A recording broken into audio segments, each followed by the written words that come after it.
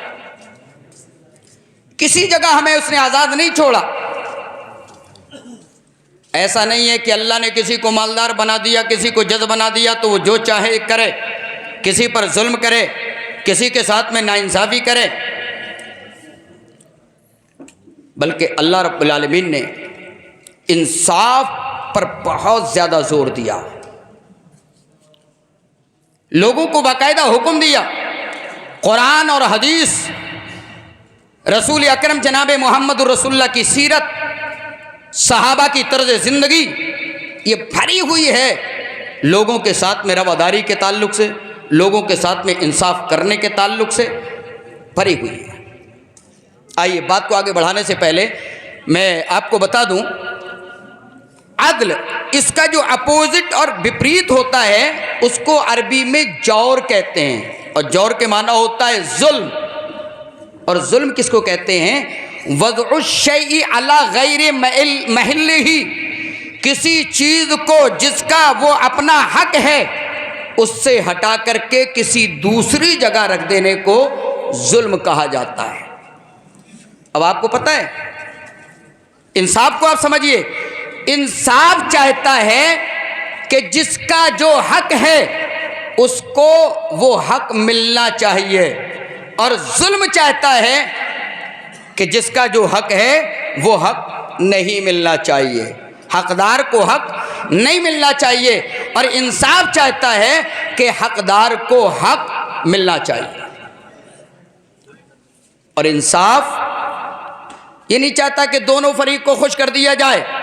کوئی میٹر آ گیا، کہیں زمین کا مسئلہ آ گیا، ایک کہہ رہا ہے زمین میری ہے، دوسرا کہہ رہا ہے زمین میری ہے، اب میں جج ہوں، میں کہہ دوں چل آدھا آدھا کر لے، برابر برابر بانٹ لے، ہو گیا، کوئی دقت نہیں ہے، چل جاؤ، دونوں خوش ہو جاؤ۔ یا پولیس آئے، دو تین ڈنڈے اس کے بھی مارے، دو تین ڈنڈے اس کے بعد چل لہڑا مجھے لا، ہو گیا فیصلہ۔ یہ انصاف نہیں ہے۔ انصاف یہ ہے کہ حقدار کو اس کا حق دے دیا جائے۔ اب ہم انصاف کہاں ڈھونڈتے ہیں؟ اگر ہمارے اوپر ظلم ہو رہا ہو، انصاف کہاں ڈھونڈتے ہیں؟ کوچ اور کچہری کے اندر۔ انصاف کہاں ڈھونڈتے ہیں؟ پولیس ڈپارٹمنٹ کے اندر، تھانے کے اندر، چوکی کے اندر۔ لیکن میرے بھائیوں، انصاف صرف وہی نظر نہیں آتا، انصاف اللہ کی عبادت میں بھی ہے، انصاف گفتگو کرنے میں بھی ہے، انصاف بیوی بچوں کو پالنے میں بھی ہے، انصاف بچوں سے محبت کرنے میں بھی ہے، انصاف راست بازی کے اندر بھی ہے۔ انصاف اگر آپ کوئی کالج چلا رہے ہیں، کوئی اسکول چلا رہے ہیں، ان بچوں کے درمیان میں بھی انصاف کرنا ہے۔ اگر بچوں کو آپ انعام تقسیم کر رہے ہیں، اگر آپ جوائز دے رہے ہیں، وہاں پر بھی انصاف کرنا ہے۔ اور اگر ایگزام ہوتا ہے، آپ مارکس دے رہے ہیں، وہاں پر بھی انصاف کرنا ہے۔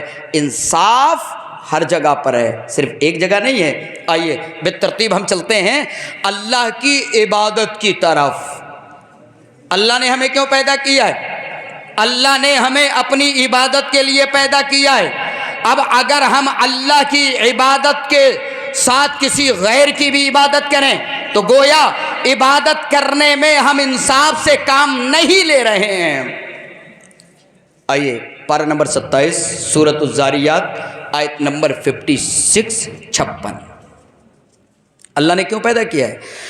اللہ نے فرمایا وَمَا خَلَقْتُ الْجِنَّ وَالْإِنسَ إِلَّا لِيَعْبُدُونَ، میں نے جناتوں اور انسانوں کو نہیں پیدا کیا۔ اللہ نے جملے کو نگیٹو سے نفی سے شروع کیا ہے۔ اللہ نے فرمایا میں نے جناتوں اور انسانوں کو نہیں پیدا کیا ہے۔ تو کیا اللہ نے نہیں پیدا کیا ہے؟ اللہ نے پیدا کیا ہے۔ نفی کر کے اللہ تاکید پیدا کر رہا ہے۔ اِلَّا لِيَعْبُدُونَ، میں نے جناتوں اور انسانوں کو نہیں پیدا کیا ہے مگر اپنی عبادت کے لیے۔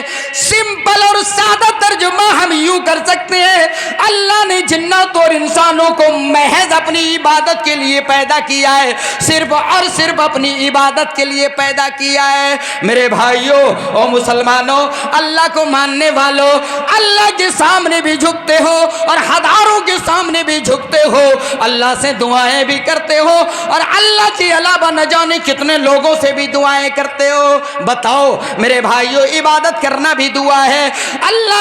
عبادت کرنا یہ اللہ رب العالمین کی صرف خالص اللہ ہی کی، اور اگر ہم دعا کر رہے ہیں تو اللہ ہی سے دعا کریں گے۔ اگر دعا کر رہے ہیں تو یہ بھی عبادت ہے۔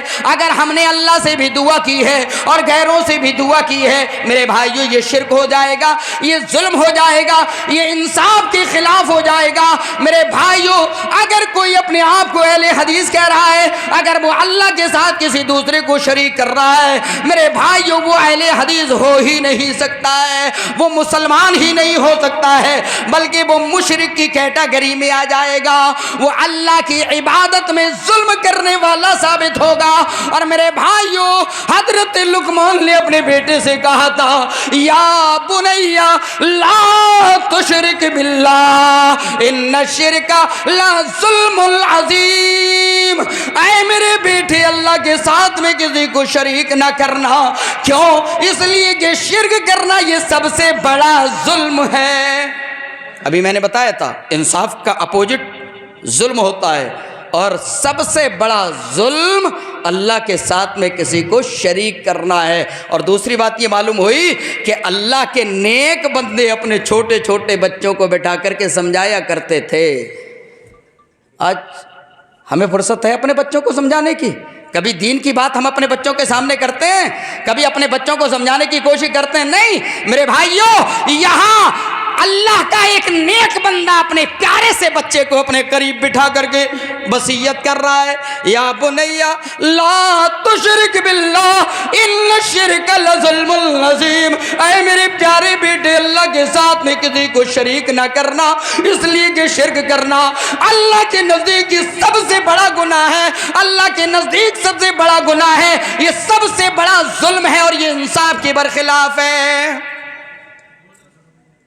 تو نمبر ایک، اللہ کی عبادت میں شرک کرنا یہ انصاف کے خلاف ہے، ظلم ہے اور سب سے بڑا گناہ ہے۔ آئیے آگے بڑھتے ہیں ذرا بچوں کی طرف۔ شادی کرنے میں کسی نے 2 بیویاں کر لی اور جو بعد میں مل گئی تو اس کو کھینچے پھر رہا، پہلی والی کو چھوڑ دیا، وہ بیچاری وہ بھی گھٹ رہی ہے اندر اندر، یہ کہاں سے لے آیا سوتن، مجھے تو چھوڑ دیا اس نے۔ تو میرے بھائیو، اگر کسی کی 2 ہیں، پہلے تو ہوں گی نہیں، اگر یہاں کسی سے ہاتھ اٹھایا جائے تو ہو سکتا ہے ہو، لیکن یہاں تھوڑی سی نصیحت بھی میں کروں گا۔ آئیے ذرا، اگر 2 بیویاں ہیں تو انصاف کرنے کے لیے اللہ حکم دے رہا ہے۔ پارہ نمبر 4 سورۃ النساء آیت نمبر 3، اللہ نے فرمایا فَانْكِحُوا مَا طَابَ لَكُم مِّنَ النِّسَاءِ مَثْنَىٰ وَثُلَاثَ وَرُبَاعَ، اے لوگوں جو عورتیں تمہیں پسند آ جائیں ان میں سے تم 2 شادیاں کر لو، 3 شادیاں کر لو، 4 شادیاں کر لو۔ 4 سے نکاح کرنے کے لیے میرے نبی جناب محمد الرسول اللہ صلی اللہ علیہ وسلم نے امت کے لیے روا رکھا ہے، جائز رکھا ہے۔ قرآن کہہ رہا ہے، اللہ کہہ رہا ہے، جس نے لڑکیوں کو بھی پیدا کیا ہے، جس نے لڑکوں کو بھی پیدا کیا ہے، وہ اللہ اللہ حکم دے رہا ہے فَانْكِحُوا، اور یہ علماء بیٹھے ہیں فعل امر ہے، اللہ حکم دے رہا ہے فَانْكِحُوا مَا طَابَ لَكُم مِّنَ النِّسَاء، اے لوگوں عورتوں میں سے جو عورتیں تمہیں پسند آ جائیں ان میں سے 2-2 3-3 4-4 شادیاں کر لیا کرو، 4-4 سے نکاح کر لیا کرو۔ آج ایک ہی مل جائے تو بہت ہے، مل تو آسانی سے جاتی ہے لیکن ایک کو پالنا ذرا مشکل ہے، اور پالنا پیسے کی حیثیت سے مشکل نہیں ہے، بہت پیسہ ہے، ہر آدمی پیچھے آگے سائڈ سے پیسہ ہی پیسہ لیے گھوم رہا ہے، پیسے میں کوئی کمی نہیں ہے، لیکن اگر اس نے ذرا سا بھی کہہ دیا میڈم یار میں سوچ رہا ہوں ایک اور کر لوں، بس وہیں مارے گی چانٹا کھینچ کر کے، اچھا ایک اور کرے گا۔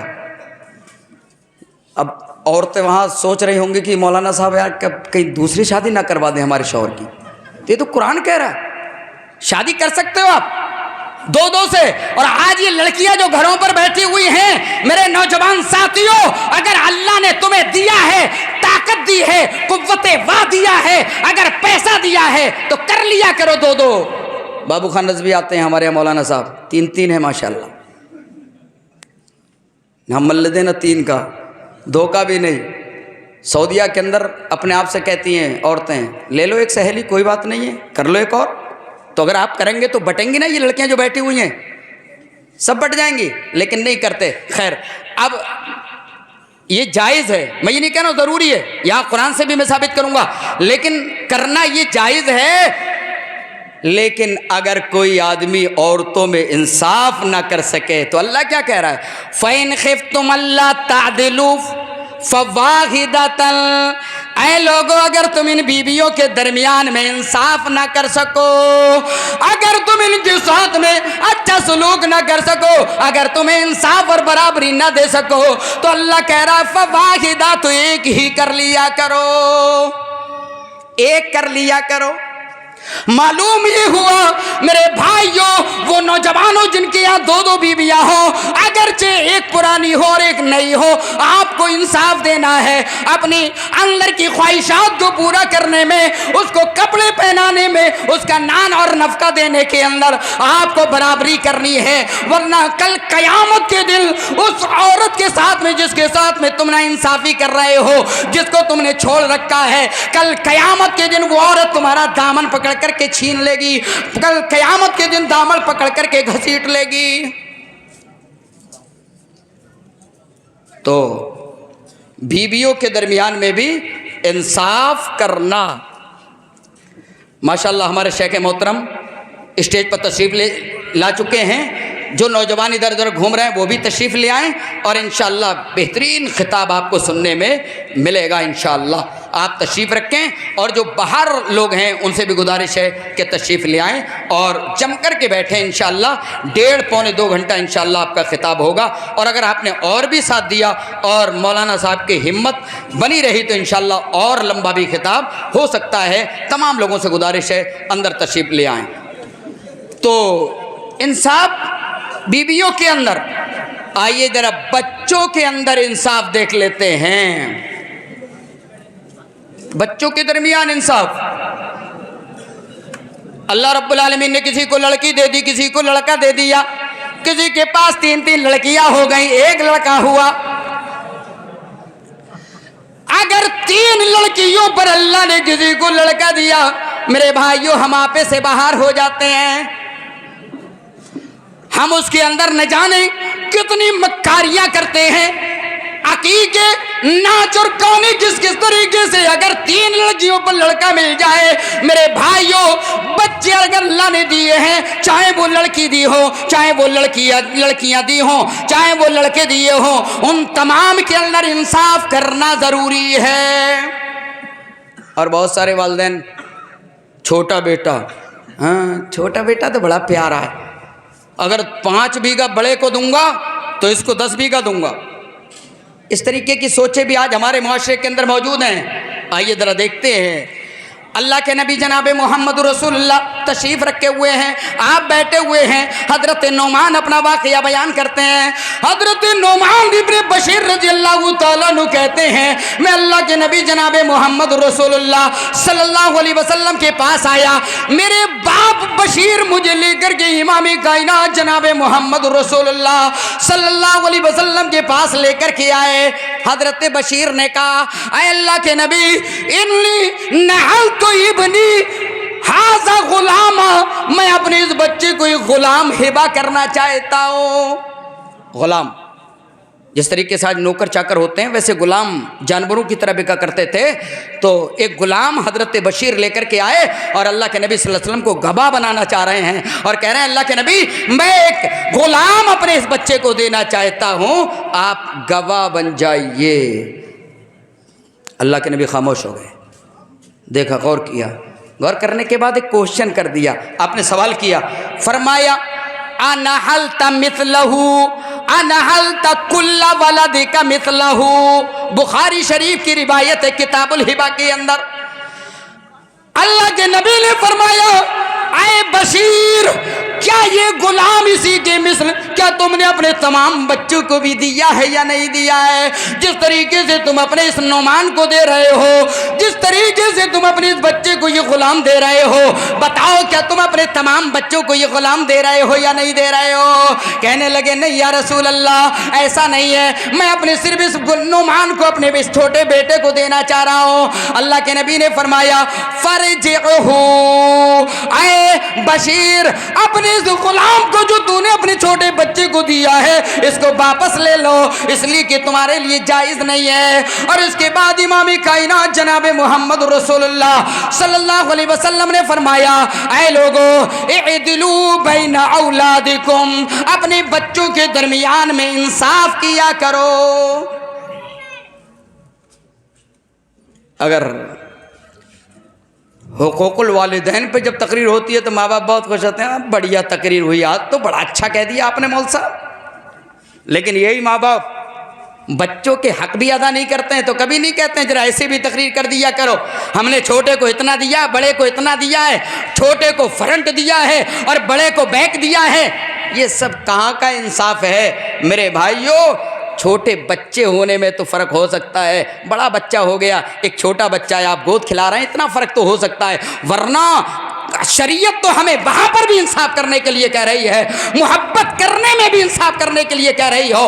اگر دو چھوٹے بچے آپ کے درمیان میں موجود ہیں برابر کے, ایک لڑکا ہو اور ایک لڑکی, آپ لڑکے کو تو بہت مہتو دے رہے ہیں, بہت اہمیت دے رہے ہیں, لیکن لڑکی کو اہمیت نہیں دے رہے ہیں. میرے بھائیو آؤ ذرا اس چیز کو بھی سامنے رکھ لو.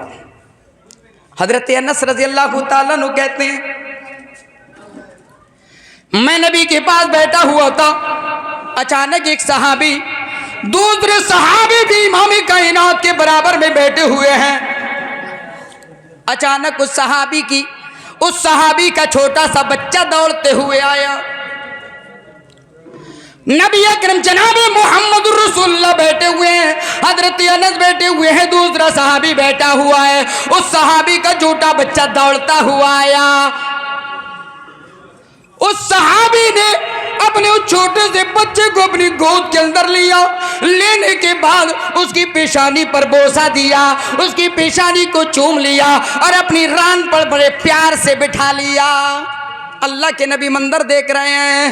اچانک تھوڑی دیر میں اس کی بیٹی دوڑتی ہوئی آ رہی ہے, وہ بھی چھوٹی ہے, چھوٹی بچی دوڑتی ہوئی آئی اور آنے کے بعد اپنے ابا کے پاس چلی گئی. ابا نے جس نے ابھی اپنے بیٹے کو چوما تھا اور اپنی ران پر بٹھالا تھا, اپنی بچی کو لیا اور اپنی ران پر بٹھا لیا. سمجھ میں آیا آپ کو؟ ایک کام تھوڑا سا کم کیا. اللہ کے نبی نے نوٹ کیا, نوٹ کرنے کے بعد آپ نے فرمایا ہے میرے صحابی تم نے انصاف نہیں کیا, اپنے بچوں کو محبت دینے میں تم نے انصاف سے کام نہیں لیا ہے. جس طریقے سے تم نے اپنے چھوٹے بچے کو چوما تھا اور اس کو ران پر بٹھالا تھا, اسی طریقے سے جب تمہاری چھوٹی بچی آئی تھی تو تمہاری رسپانسبلٹی تھی, تمہاری ذمہ داری تھی کہ اس کو بھی مات چومتے, اسے بھی بوسہ دیتے اور اس کو بھی اپنے ران پر بٹھا لیتے. انصاف اللہ کے نبی جناب محمد رسول اللہ صلی اللہ علیہ وسلم نے بچوں کے بارے میں بھی سکھایا ہے۔ اب یہاں ایک نقطہ دونوں کو بتا دوں، بچوں کو بھی بتا دوں، ماں باپ کو بھی بتا دوں۔ میرے بھائیوں، اگر ماں باپ تمہیں تمہارے گھر سے جلا وطن کر دیں، تمہیں دولت بھی نہ دیں، اگر تمہیں گھر سے نو انٹری کر دیں، لیکن آپ کی ذمہ داری یہ ہے کہ ماں باپ کی خدمت آپ کریں گے۔ اگر باپ آپ کو انصاف نہیں دے گا تو کل قیامت کے دن اس کا بدلہ دینا پڑے گا، لیکن چونکہ یہ ذریعہ بنے ہیں آپ کی پیدائش کا، اس لیے آپ پر ذمہ داری ہے ان کی خدمت کرتے رہنا۔ اب بیویاں شادی ہو گئی تو بیوی کہہ رہی ہیں تمہارے ابا تو ایسا ایسا بولتے ہیں، تمہاری امی تو بڑا ظلم ڈھاتی ہے، ابو کان بھر رہی ہے۔ لڑکوں کہتا رہے یار بڑی خطرناک ماں لگ رہی ہے، یہ شادی ہو گئی تو ہم پہ یہ ظلم کر رہی ہے، ایسے کر رہی ہے۔ کبھی کبھی یہ عورتیں جھوٹ بھی گڑ دیتی ہیں۔ اب بیچارے لڑکے کا موڈ خراب ہو گیا، لے تو ایسا کر رہی ہے تو آج کے بعد میں تجھے کچھ بھی نہیں دوں گا، آج کے بعد جو کما کے لا رہا ہوں وہ بھی نہیں دوں گا۔ میرے بھائیوں، ان عورتوں کے چکر میں مت آیا کرو، کہیں نہ کہیں یہ گڑبڑ بھی کر دیتی ہیں، جو سچ نہیں ہوتا اس کے خلاف کر دیتی ہیں۔ اور ماں باپ کی دوسرے نمبر پر ذمہ داری ہے کہ گرچہ لڑکا اگر تمہاری خدمت بھی نہیں کر رہا ہو، اگر لڑکی تمہاری عزت بھی نہیں کر رہی ہو، تو تمہاری ذمہ داری یہ ہے کہ جو تمہارے پاس مال ہے، جس طریقے سے وفادار بچے کو دو گے اسی طریقے سے بے وفا بچے کو بھی دو گے، اس کا خمیازہ دنیا میں بھی اور قیامت کے دن وہ بھگتے گا۔ لیکن انصاف کا دامن نہ بچوں کو چھوڑنا ہے اور نہ ماں باپ کو چھوڑنا ہے۔ یہ بات سمجھ لینا۔ چلیے آگے چلتے ہیں، میں اپنی بات کو ختم کروں گا۔ میں نے کہا تھا کہ مولانا صاحب کے آنے کے بعد صرف 10-15 منٹ آپ کے سامنے بولوں گا۔ آئیے ذرا اصل جو انصاف کی بات ہم کرتے ہیں، اللہ کیا فرما رہا ہے؟ یا ایھا الذین آمنوا کونوا قوامین للہ شہداء بالقسط ولا یجرمنکم شنآن قوم علی الا تعدلوا اعدلوا هو اقرب للتقوی واتقوا اللہ ان اللہ خبیر بما تعملون۔ پارہ نمبر 6 سورۃ المائدہ آیت نمبر 8۔ اللہ ایمان والوں کو حکم دے رہا ہے، یا ایھا الذین آمنوا کونوا قوامین للہ شہداء بالقسط، اے لوگو تم اللہ کے لیے حق پر جم جاؤ اور اللہ کے لیے سچی گواہی کو قائم کرنے والے بن جاؤ، سچی گواہی دینے والے بن جاؤ۔ ولا یجرمنکم شنآن قوم، اے لوگو تمہاری دشمنوں کی دشمنی تمہیں نا انصافی کرنے پر نہ ابھار دے۔ آپ کو معلوم ہے میرے بھائیوں، یہ آیت کریمہ کب نازل ہوئی؟ اس وقت نازل ہوئی جب میرے نبی جناب محمد رسول اللہ صلی اللہ علیہ وسلم کو گھر سے نکالا جا رہا تھا، جب میرے نبی جناب محمد رسول اللہ کے صحابہ کو پتھروں سے مارا جا رہا تھا، میرے نبی جناب محمد رسول اللہ صلی اللہ علیہ وسلم کے ماننے والوں کو زمین پر گھسیٹا جا رہا تھا۔ ایمان لانے کے جرم میں صحابہ کو گالیاں دی جا رہی ہیں، صحابہ کو مارا جا رہا ہے، کسی کے بیوی بچے چھینے جا رہے ہیں، کسی کے مال و منال چھینے جا رہے ہیں، کسی کی دولت پر ڈاکہ ڈالا جا رہا ہے، کسی کے کپڑے چھین لیے جا رہے ہیں۔ یہ پوزیشن تھی، اس تناظر میں یہ آیت کریمہ نازل ہوتی ہے، کہیں صحابہ ناانصافی نہ کر جائیں۔ ان لوگوں کی دشمنی کو سامنے رکھتے ہوئے اللہ نے فرمایا وَلَا يَجْرِمَنَّكُمْ شَنَآنُ قَوْمٍ عَلَىٰ أَلَّا تَعْدِلُوا اعْدِلُوا هُوَ أَقْرَبُ لِلتَّقْوَىٰ۔ اے ایمان والو، کئی لوگوں کی دشمنی تمہیں ناانصافی کرنے پر نہ ابھار دے، اس لیے کہ ناانصافی کرنا یہ بڑا خطرناک جرم ہے، اور انصاف کرنا هُوَ أَقْرَبُ لِلتَّقْوَىٰ یہ تقویٰ کے بہت زیادہ قریب ہے، اللہ سے ڈرنے کے بہت زیادہ قریب ہے۔ یہ آیت کریمہ پیغام دے رہی ہے کہ اگر انصاف کی بات آ جائے، چاہے وہ اپنے کے لیے ہو چاہے غیروں کے لیے ہو، انصاف کے ساتھ میں گواہی دینا پڑے گی، ہر ایک کے ساتھ میں انصاف کرنا پڑے گا۔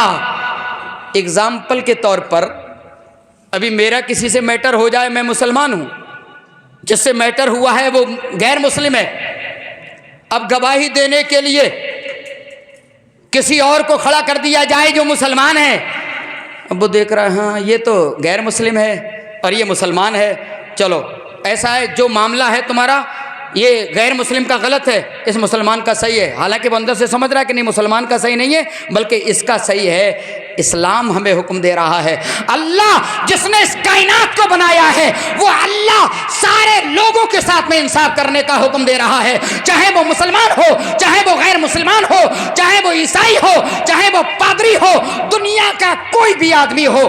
میرے بھائیوں سب کے ساتھ میں صحیح ججمنٹ، صحیح انصاف کرنے کے لیے قرآن حکم دے رہا ہے، اللہ حکم دے رہا ہے.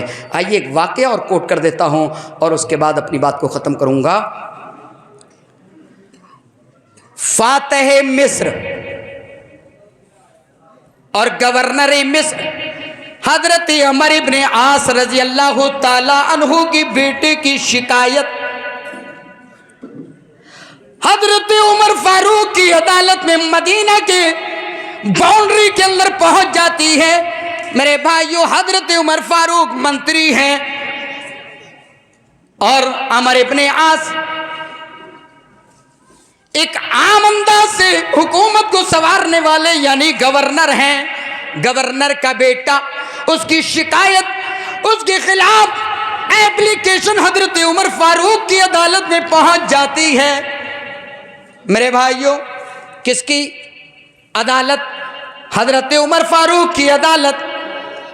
ایپلیکیشن لگانے والا ایک عیسائی نوجوان ہے، مسلمان نہیں ہے، ایک عیسائی نوجوان ہے. وہ شکایت لے کر کے امیر المومنین حضرت عمر فاروق کی عدالت میں پہنچ جاتا ہے.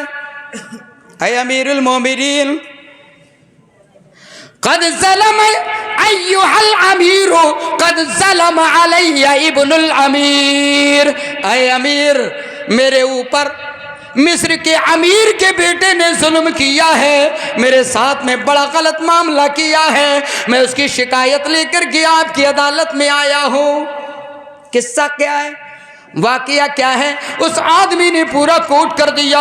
اے امیر المومنین ایک جگہ گھوڑوں کو دوڑانے کا مقابلہ ہوتا ہے، کمپٹیشن ہوتا ہے. میرا گھوڑا تیز رفتار تھا. اے امیر المومنین میں نے اپنے گھوڑے کی سواری پر بیٹھنے کے بعد اپنے گھوڑے کی لگام کو جب کھینچا اور اس کے اوپر ایک چابک لگایا تو میرا گھوڑا بڑا تیزی سے بھاگنا شروع کر دیا. لیکن حضرت عمر ابن عاص کے بیٹے کا گھوڑا مجھ سے پیچھے رہ جاتا ہے. کہا اچھا پھر کیا ہوا؟ کہا امیر المومنین میرا گھوڑا جو آگے نکلا، گورنر کے بیٹے کو یہ بات پسند نہیں آئی، اس نے توہین سمجھی، اس نے اپنے آپ کو ذلت سمجھا، اس نے اپنے آپ کو کمتر سمجھا کہ معاملہ ایسا کیوں ہو گیا. اگرچہ اس کا گھوڑا تیز تھا لیکن اسے گھوڑا اپنا پرے رکھنا چاہیے تھا، اس کو پیچھے رکھنا چاہیے تھا. اس کی جرأت کیسے ہوئی؟ اس نے اپنے گھوڑے کو آگے بھگا دیا. اے امیر المومنین جب گھوڑا رکتا ہے اس آدمی نے اپنے چابک کو اٹھایا اور اٹھانے کے بعد میری پیٹھ پر کئی کوڑے لگا دیے. اے امیر المومنین میرے پیٹھ پر یہ نشانات نظر آ رہے ہیں. کہا اچھا ایسا معاملہ ہے؟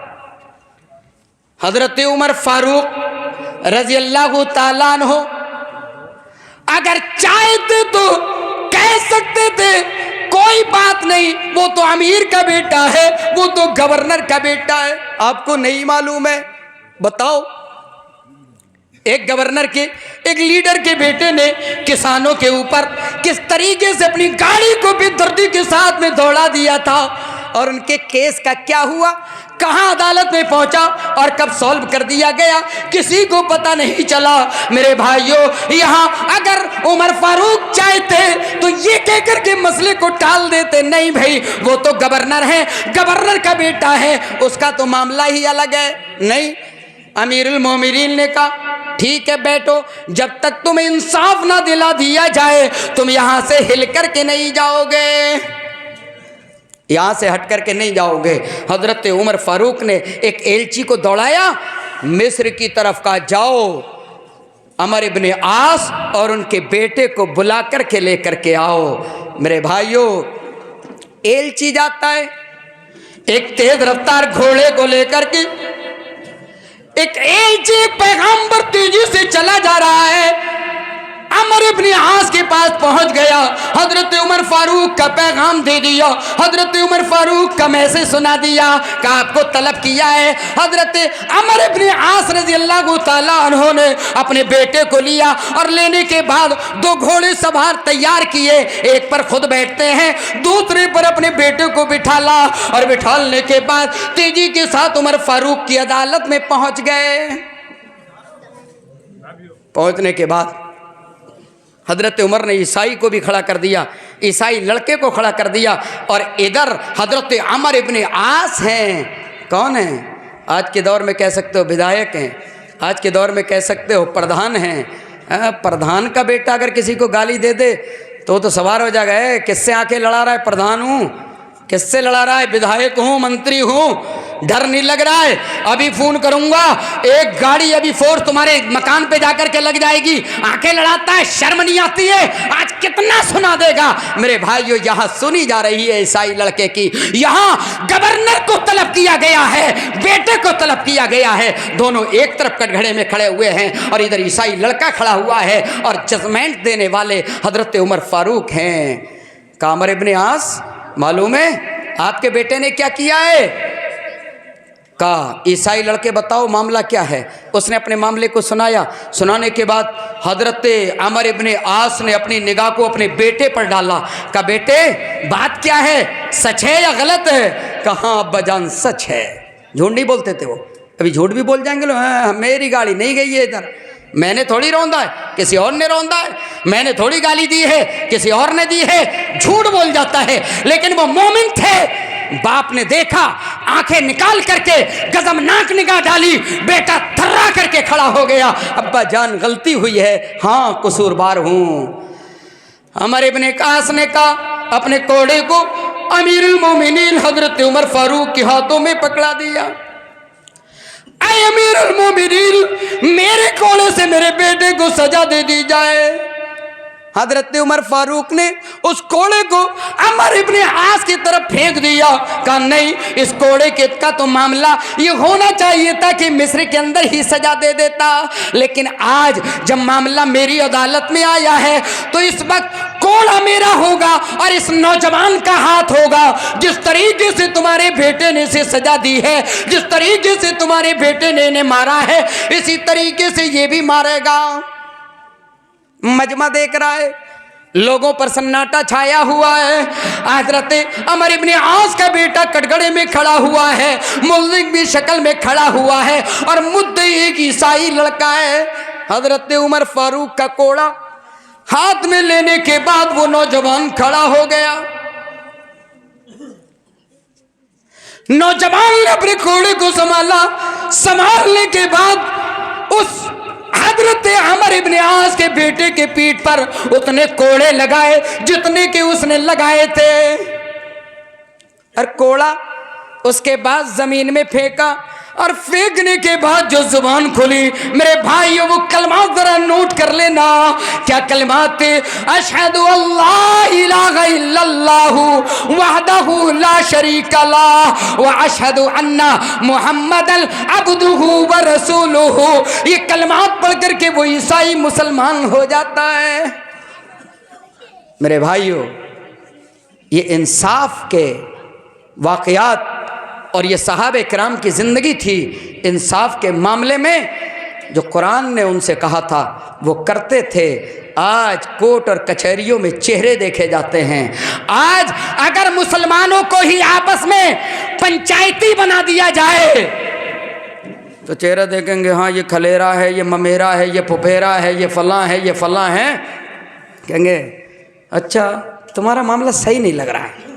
معاملہ صحیح اپنے پھپھیرے اور ممیرے کا نہیں لگ رہا, لیکن پنچایتی بنا دیا گیا. یہاں پولیس والے کو تو چھوڑو, پولیس والے کو تو اگر 10,000 کی گڈی سرکا دی تو اگر دن کہہ رہا ہوگا وہ آدمی تو اس کو رات کر دیں گے. یہ تو سانپ کی رسی بنانے والے لوگ ہیں. لیکن میرے بھائیوں, آج اگر مسلمانوں ہمیں آپس میں صلح کرنے والا بنا دیا جائے, اگر ججمنٹل بنا دیا جائے, اگر پنچایتی بنا دیا جائے تو ہماری نظر پڑے گی پپیرا ہے، ممیرا ہے، چچیرا ہے، کھلیرا ہے، پتہ نہیں کیا کیا ہے، اور پھر نظریں دیکھیں گے اور اس کے بعد دوسرے پر دباؤ بنائیں گے، ہاں تیرا معاملہ ایسا ہے ویسا ہے، اور نا انصافی ہمارے زبان سے بھی نکلے گی، ہمارے عمل سے بھی نکلے گی، یہ حالات ہمارے ہوں گے۔ میرے بھائیوں غور کرو نبی کی زندگی پر، صحابہ کی زندگی پر۔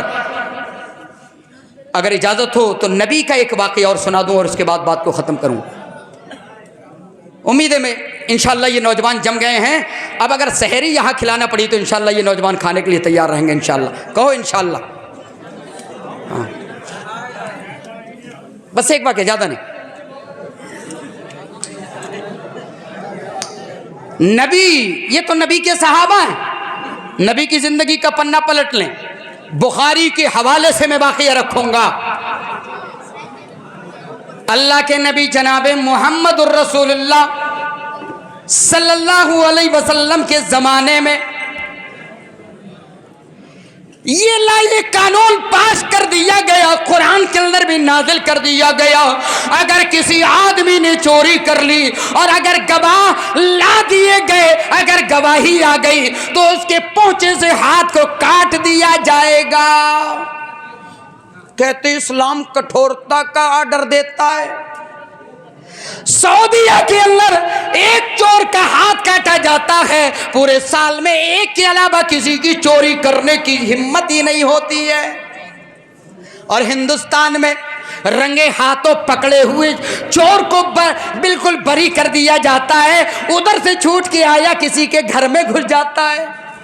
یہ پوزیشن رہتی ہے چوروں کی، جیل سے آئے گا اب پلان بناتے ہوئے آئے گا کہ کہاں گھسنا ہے آج، ادھر سے آیا ادھر دوسری جگہ گزرا ہے، چھوٹ کر کے آ جائیں گے۔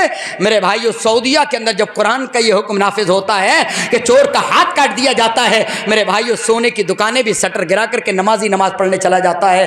تو سب کچھ یہاں ابھی تھوڑے دن پہلے ہماری مسجد میں اچانک کوئی کہہ رہا میرا موبائل غائب ہو گیا، حالانکہ وہ گھر چھوڑے آیا تھا، لیکن لگ رہا تھا کہ کہیں نماز میں ہی کوئی غائب کر کے لے گیا کیا۔ ایسا بھی ہو جاتا ہے، یا چپل اگر کسی کی ٹوٹ جائے تو دوسرے کی پہن کے چلا جاتا ہے مسجد سے، یہ پوزیشن ہے ہماری۔ میرے بھائیوں تو چور کا اگر ہاتھ کاٹا جائے تو پھر دوبارہ جہاں جہاں تک خبر پہنچے گی، اور مجمع کے اندر کاٹا جاتا ہے، ایسا نہیں ہے کہیں بند کوٹری میں کاٹ دیا جائے، نہیں، اعلان ہوگا کہ فلاں نے چوری کی ہے اور گواہ مل گئے ہیں، فلاں دن اس کا ہاتھ کاٹا جائے گا۔ اب جتنے بھی دیکھیں گے حالت خراب ہو جاتی ہے۔ اللہ کے نبی جناب محمد رسول اللہ صلی اللہ علیہ وسلم کے زمانے میں یہ اعلان کر دیا گیا، جو چوری بھی پکڑا گیا اور گواہی ثابت کر دی گئی تو اس کا ہاتھ کاٹا جائے گا۔ مالدار گھرانے کی ایک فاطمہ مخزومیہ عورت اچانک چوری میں گرفتار کر لی جاتی ہے، معاملہ گڑبڑ ہو گیا۔ بڑے سرور آوردہ لوگ، بڑے مالدار اور بڑے جاؤ نسب کے لوگ، لوگوں میں مانے ہوئے لوگ، لوگوں میں بہت ہی زیادہ مشہور لوگ، اور ان کے لوگوں میں ایک عورت چوری کے جرم میں پکڑی جاتی ہے۔ اللہ کے نبی جناب محمد رسول اللہ کے پاس معاملہ پہنچتا ہے، میٹر امام کائنات کے سامنے پہنچتا ہے۔ اللہ کے نبی نے تحقیق کرنا شروع کر دی، سارے گواہ اکٹھے ہو گئے، امام کائنات نے اعلان کر دیا اس عورت کا ہاتھ فلاں دن کاٹا جائے گا، اس عورت کا ہاتھ فلاں دن کاٹا جائے گا، یہ اعلان کر دیا گیا۔ اب سارے حکمراں جمع ہو گئے، سارے بڑے بڑے لوگ جمع ہو گئے۔ ناک کا مسئلہ ہے، اگر ہمارے خاندان کی عورت کا ہاتھ کاٹا گیا تو عزت ختم ہو جائے گی، ہم تو بڑے اچھے لوگ ہیں، خاندانوں میں ہماری پہنچ ہے، بڑا مسئلہ گمبھیر ہو جائے گا۔ اب کیا ہوتا ہے، اگر میٹر پکڑا جاتا ہے تو ہم بھی کیا کرتے ہیں، انہوں نے بھی کیا کیا، ذرا اندازہ کریں۔ لوگ جمع ہوئے، جمع ہونے کے بعد اللہ کے نبی جناب محمد رسول اللہ صلی اللہ علیہ وسلم کی بیویوں کے پاس پہنچے، امہات المومنین کے پاس سفارش کے لیے پہنچ جاتے ہیں، پردے کے پیچھے سے بات کرنا شروع کی، اے امہات المومنین، عزت کا مسئلہ ہے، فاطمہ مخزومیہ نے چوری کر لی ہے، امام کائنات کے عدالت میں تم سفارش کر دو، معاف کر دیا جائے، جتنا پیسہ امام کائنات لینا چاہیں گے ہم دینے کے لیے تیار ہیں۔ امہات المومنین نے منع کر دیا، نہیں بھائی ہمارے بس کی بات نہیں ہے، نبی سے بات کر لیں۔ آج کی عورتیں کہتے ہیں اچھا میرے شوہر سے بات کرنی ہے، ابھی لو ابھی بلاؤں گی، اور عبد الرحمن ادھر آؤ، کیا معاملہ ہے؟ ارے ان کا معاملہ ختم کرو، ذرا دیر میں ختم کرا دے گی۔ اور یہ بھی جو ہے بیویوں کے پجاری کہیں گے اچھا چل بیوی کہہ رہی ہے تو ختم، سو خون معاف۔ لیکن امہات المومنین نے کہا نہیں بھائی ہمارے بس کی بات نہیں ہے، ہم سفارش کر لیں۔ چلو اب کہاں دیکھیں تو اللہ کے نبی جناب محمد رسول اللہ نبی اکرم جناب محمد رسول اللہ صلی اللہ علیہ وسلم کے ایک غلام زید، ان کا بیٹا اسامہ جس سے نبی اکرم صلی اللہ علیہ وسلم بہت محبت کرتے تھے، وہ جوانی کی دہلیز پر پہنچا تھا، دیکھا کہ یہ نبی بہت محبت کرتے ہیں، وہ سارے لوگ ان کے پاس پہنچ گئے، اسامہ نبی تم سے بہت محبت کرتے ہیں لہذا تم نبی سے بات کرو، جتنی دولت نبی لینا چاہیں ہم دینے کے لیے تیار ہیں، لیکن فاطمہ کا ہاتھ چھوڑ دیا جائے، فاطمہ کا ہاتھ بخش دیا جائے۔ اللہ کے نبی جناب محمد الرسول اللہ ایک جگہ بیٹھے ہوئے ہیں، اسامہ نے ہمت کی، میٹر کو نوٹ کیا، اور نوٹ کرنے کے بعد حضرت اسامہ نبی اکرم جناب محمد الرسول اللہ صلی اللہ علیہ وسلم کی خدمت میں پہنچ جاتے ہیں، کہنے لگے یا رسول اللہ بڑے بڑے مالدار لوگ آئے ہیں، بڑی اونچی پگڑی والے آئے ہوئے ہیں، اے اللہ کے نبی ان کے خاندان کی عورت نے چوری کر لی ہے، وہ آپ کو تاوان دینے کے لیے تیار ہیں، وہ آپ کو فائن دینے کے لیے تیار ہیں، وہ جرمانہ دینے کے لیے تیار ہیں، اے اللہ کے نبی اس کے ہاتھ کو بخش دیا جائے، اسے معاف کر دیا جائے۔ نبی اکرم جناب محمد رسول اللہ صلی اللہ علیہ وسلم نے اس چہیت بیٹے کی جب آواز سنی تو آپ پگھل جانا چاہیے تھے، لیکن نبی اکرم صلی اللہ علیہ وسلم غصہ ہو گئے، فغضب رسول اللہ صلی اللہ علیہ وسلم، غصہ ہو گئے، اور غصہ ہونے کے بعد بس ختم ہو رہا ہے، آپ نے فرمایا اتشفق فی حد من حدود اللہ، اے اسامہ کیا تم اللہ کی حدوں میں سے ایک حد کو توڑنے کی بات کر رہے ہو؟ آپ نے کہا یہ بات غلط ہے، اور اس کے بعد آخری بات میرے بھائیوں بڑی خطرناک بات ہے، آپ نے کیا فرمایا لو ان فاطمہ بنت محمد سرقت لقطات محمد یدہا، اے لوگو اگر فاطمہ، یہ تو فاطمہ مخزومیہ کا مسئلہ ہے، اگر میری بیٹی میری لخت جگر فاطمہ بنت محمد بھی اگر چوری کر لیتی تو میں اس کا بھی ہاتھ کاٹ دیتا۔ اس سے بڑی انصاف کی بات اور کیا ہو سکتی ہے؟ فاطمہ بنت محمد بھی اگر چوری کرے عدل کا دستور ہے کہ ہاتھ کاٹا جائے گا۔ میرے بھائیوں یہ نبی اکرم جناب محمد رسول اللہ صلی اللہ علیہ وسلم کی سیرت ہے انصاف کے تعلق سے، اور وقت ختم ہو گیا، میں بھی دیکھ رہا ہوں 1 بجے مولانا صاحب کو بیٹھانے کا وعدہ ہے، اور میں بالکل گھڑی پر نظر رکھے ہوئے ہوں، 1 بجے سے ابھی 2 منٹ باقی ہیں، لیکن میں بات کو ختم کر رہا ہوں۔ تو نبی اکرم جناب محمد رسول اللہ صلی اللہ علیہ وسلم نے اپنی سیرت سے بتا دیا، صحابہ نے اپنے عمل سے بتا دیا۔ میرے بھائیوں انصاف کرنا چاہیے، بچوں کے ساتھ میں انصاف، عبادت میں انصاف، بولنے میں انصاف، اپنے بچوں کے ساتھ میں انصاف، اور اگر بچے پڑھ رہے ہوں تو مدرسے میں انصاف، اگر ہم انعام بانٹ رہے ہوں تو ان میں انصاف، ان تمام چیزوں کے اندر، اور گواہی دینے کا معاملہ آ جائے تو انصاف کا دامن نہیں چھوٹنا چاہیے، اور اگر اپنوں اور غیروں کے درمیان میں انصاف کرنے کا مسئلہ آ جائے تو ہمیں وہاں پر اپنا اور غیر نہیں دیکھنا ہے، بلکہ یہ دیکھنا ہے کہ ہمارا قرآن کیا کہہ رہا ہے، ہمارے نبی کیا کہہ رہے ہیں۔ اگر ہم یہ کریں گے تو انشاءاللہ کامیاب ہو جائیں گے۔ اللہ رب العالمین سے دعا ہے بار الہ ہمیں نبی اکرم جناب محمد رسول اللہ صلی اللہ علیہ وسلم کی سیرت کو اپنے سامنے رکھنے کی توفیق عطا فرما۔ اے اللہ انصاف میں قرآن و حدیث کا دامن پکڑنے کی توفیق عطا فرما، آمین تقبل یا رب العالمین۔ اقول قولی ھذا استغفر اللہ لی ولکم سائر المسلمین۔ آئیے آپ کے صبر کا پیمانہ جو لبریز ہو رہا تھا، آوازیں کہیں سے اٹھ رہی تھیں، کہیں بے چینی اور بے قراری تھی، سب کو ختم کر دیا گیا ہے۔ اب آپ تھوڑا سا اچھے انداز سے بیٹھ جائیں، انشاءاللہ آپ کی چاہتوں اور آپ کے اپنی انداز جو آپ جس انداز کو آپ چاہتے ہیں اس کے مطابق ہم نے جو بہت دور سے بلائے ہیں جناب فضیلت الشیخ مولانا ابوالکلام